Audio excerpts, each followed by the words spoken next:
caawa cashada si niyan samaano kuugu keena. habeenada hore sidii u keeni jirtay Si aan daacad ahayn mana garanay waxaad igu samaysay sababtan kugu xanaaqsanaa. dhib ma laha walaal waxa muhiim inaad imika inid wanaagsan tahay mar kale waan kaa raali gelinaya waxaan kugu samayn jiray.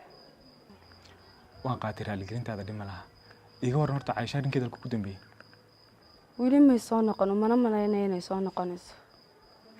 maxaa dhacay ma garanay wallahi saasan dareemay. insha Allah khayr baan noqonaysaa adigoo kaliya kuma reebi jirin xataa Caaisha aniga darteed guriga uga tagtay. waan maqlay warkaas waan rumaysan waayay waxa kaliya maanta aan ka qoomameeyo anigu qudhayda markaan dib isku fiiriyo waan isla yaabaa.